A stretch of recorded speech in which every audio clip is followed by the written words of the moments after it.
दिसंबर से शुरू हो जाएगी बुंदेलखंड एक्सप्रेसवे की एक लेन। बुंदेलखंड एक्सप्रेसवे पर तय समय से पहले लोग फर्राटा भर सकेंगे। इस एक्सप्रेसवे को पहले जनवरी 2023 तक पूरा किया जाना था, लेकिन अब इसे दिसंबर 2021 में इसकी एक लेन शुरू कर दी जाएगी। इस तरह एक साल पहले ही चालू करने की तैयारी है।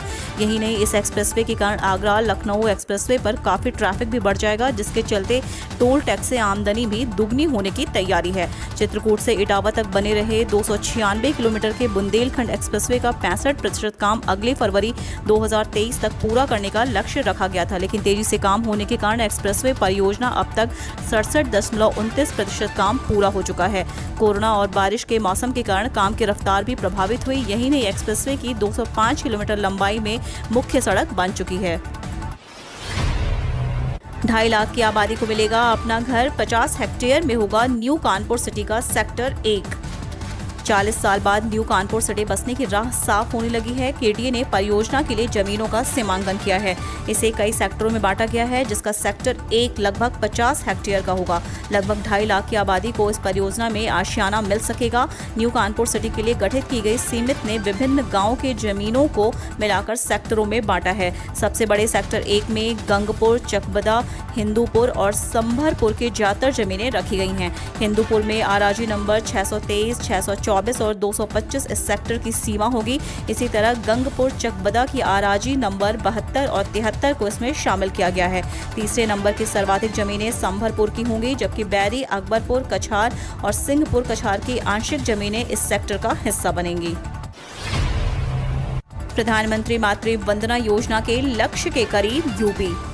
पहली बार गर्भवती होने वाली और धात्री महिलाओं के बेहतर स्वास्थ्य देखभाल और सही पोषण के लिए शुरू की गई प्रधानमंत्री मातृ वंदना योजना का लाभ कोरोना काल और लॉकडाउन के दौरान भी मिलता रहा। जनवरी 2017 में पूरे देश में शुरू की गई प्रधानमंत्री मातृ वंदना योजना के तहत पहली बार गर्भवती होने वाली व धात्री महिला को 3 किश्तों में 5,000 रुपए प्रदान किए जाते हैं। योजना के तहत इस माह तक सूबे की करीब 43.50 लाख महिलाओं को लाभान्वित करने का लक्ष्य निर्धारित किया गया है। लॉकडाउन के बाद भी मध्य जुलाई तक करीब 93.34% लक्ष्य पूरा करते हुए करीब 40.60 लाख को योजना से लाभान्वित किया जा चुका है। इस माह मध्य जुलाई तक करीब 25,000 महिलाओं का योजना के तहत रजिस्ट्रेशन किया गया है। शिक्षाविदों का दावा, योगी राज में यूपी की महिलाएं हुई सशक्त और आत्मनिर्भर। योगी सरकार के मिशन शक्ति अभियान के तहत लड़कियों को सशक्त बनाया गया।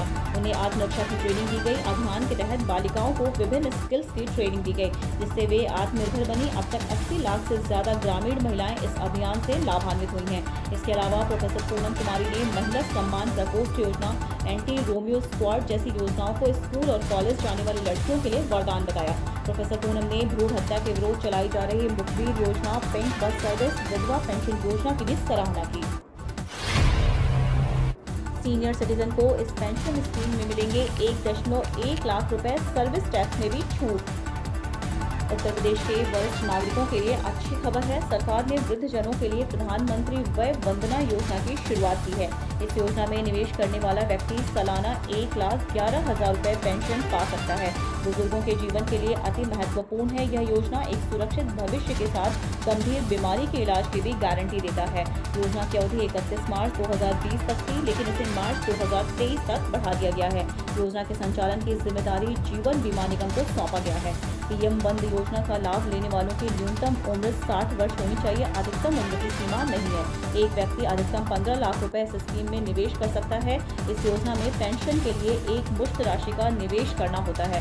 लाभार्थी अपनी मर्जी के अनुसार मासिक, त्रैमासिक, अर्धवार्षिक या वार्षिक पेंशन का विकल्प चुनकर निवेश कर सकते हैं। योजना में निवेश करने वाले को सालाना 1,11,000 रुपए की पेंशन मिलती है। वहीं मासिक पेंशन की 9,250 रुपए, त्रैमासिक 27,750 रुपए और अर्धवार्षिक पेंशन 55,500 रुपए दी जाती है। डिप्टी सीएम केशव मौर्य ने मेरठ को दी बड़ी सौगात। कई योजनाओं का शिलान्यास और लोकार्पण किया। उत्तर प्रदेश के उप मुख्यमंत्री केशव प्रसाद मौर्य ने मेरठ जिले में 377 करोड़ 64 लाख और 882 करोड़ 80 लाख की योजनाओं का शिलान्यास और लोकार्पण किया। इस दौरान उन्होंने अपने सरकार की तारीफ करते हुए सपा बसपा पर निशाना भी साधा। उन्होंने तंज कसते हुए कहा कि विकास के मामले में सपा बसपा से ज्यादा कहीं भाजपा सरकार ने कर दिखाए हैं। उन्होंने कहा कि भाजपा सरकार ने विकास की गंगा बहाने का काम प्रदेश में कर रही है। उन्होंने कांग्रेस पर हमला बोलते हुए कहा कि जिन प्रदेश में भाजपा की सरकार होती थी वहां पर विकास के मामले में भेदभाव होता था। केशव प्रसाद मौर्य ने कहा कि भाजपा को जनता ने सेवा का अवसर दिया, जिससे प्रदेश में विकास हो रहा है। दिल्ली में अखिलेश यादव ने क्यों की आरएलडी प्रमुख जयंत चौधरी से मुलाकात, जाने अंदर की बात। उत्तर प्रदेश विधानसभा चुनाव से पहले सपा प्रमुख अखिलेश यादव एक्शन मोड में आ गए हैं। एक तरफ जहां उन्होंने उन्नाव से योगी सरकार को घेरने के लिए रथ यात्रा की शुरुआत कर दी है, तो दूसरी ओर चुनाव से पहले छोटे छोटे दलों से गठबंधन करने के लिए बातचीत। इसी परिप्रेक्ष्य में आज सोमवार को अखिलेश यादव ने रालोद प्रमुख जयंत चौधरी से मुलाकात की और भविष्य की संभावनाओं पर चर्चा की।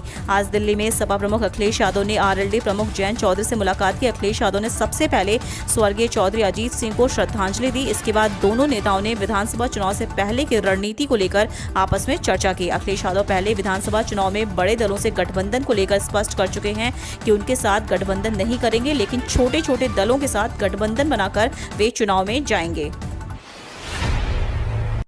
यूपी में मौसम अलर्ट, अगले 24 घंटे में भारी बारिश के आसार।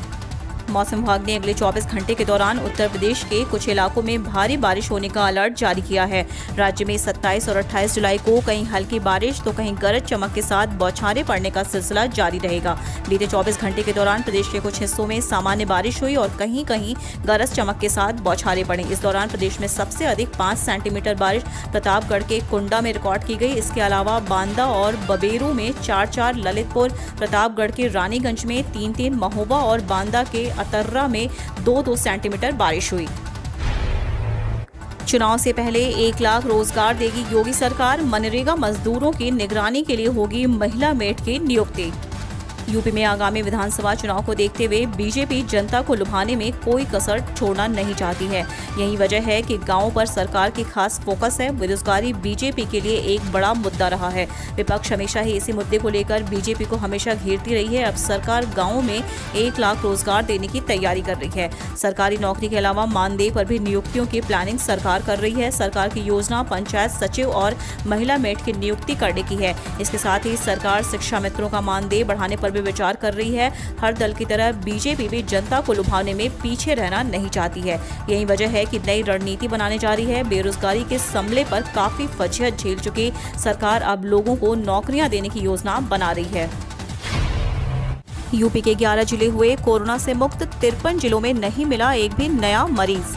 उत्तर प्रदेश में कोरोना का कहर खत्म होने की कगार पर है। सरकार की ओर से जारी बुलेटिन के अनुसार बीते 24 घंटों के दौरान यूपी में 33 नए मामले सामने आए, जबकि 44 मरीजों ने कोरोना को मात दी। प्रदेश में अब 857 एक्टिव केस बचे हैं। इसके साथ ही प्रदेश के 11 जिले कोरोना से मुक्त हो चुके हैं। इन 11 जिलों में अब एक भी कोरोना मरीज नहीं है। इतना ही नहीं, बीते 24 घंटों में 53 जिलों में एक भी नया केस सामने नहीं आया है, जबकि 22 जिलों में सिंगल डिजिट में केस हैं।